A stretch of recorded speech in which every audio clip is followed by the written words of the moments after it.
The sun was sinking low over the desert sands of Hebron, brushing the hills with the soft gold of evening. Beneath the shade of an old tamarisk tree sat Abraham, aged, weathered, and quiet. His hair was white like desert dust, and his once strong hands trembled slightly. He had lived an incredible life. He'd heard God's voice, walked into unknown lands, and buried Sarah, the woman who shared his long, winding journey. To anyone watching, it looked like Abraham's story was over. The promise was fulfilled, the covenant secured. What could possibly come next for a man who had already seen so much? But God, as always, was not done writing. In the quiet aftermath of grief, when the nights felt long and lonely, God sent a new name into Abraham's story, Keturah.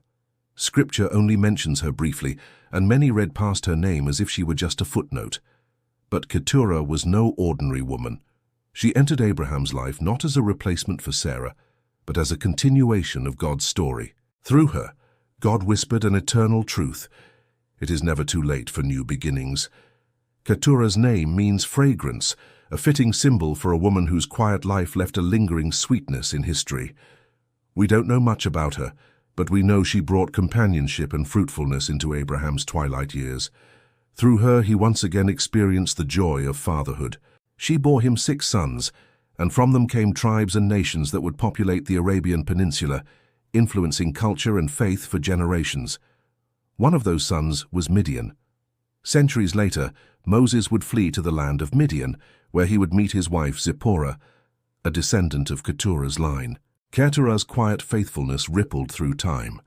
Though she lived in the shadows of a great story, her legacy reached far beyond her lifetime, shaping history and redemption itself. Keturah reminds us that God's promises don't retire when we do. How often do we think our best years are behind us? How many times do we look at our lives, the mistakes, the losses, and assume the story is over? Yet God delights in writing epilogues. In Keturah, God gave Abraham a second legacy, proving his promises don't end at the grave of what we've lost. They continue, blooming again in unexpected seasons. Keturah represents countless women whose names are rarely spoken, yet whose obedience moves mountains. Mothers, mentors, peacemakers, those who live unseen, but whose influence shapes generations. When the world stops noticing, God begins to work in deeper ways. When everyone says it's too late, he whispers, "Watch what I can still do." Keturah's story is for anyone who has ever felt forgotten, too old, or too broken to matter. It's for the person who looks in the mirror and wonders if their time has passed. God says, "Not yet. I am still writing." If you've lost something precious, take heart. The same God who gave Abraham a new beginning is still in the business of giving second legacies. He is not finished with you.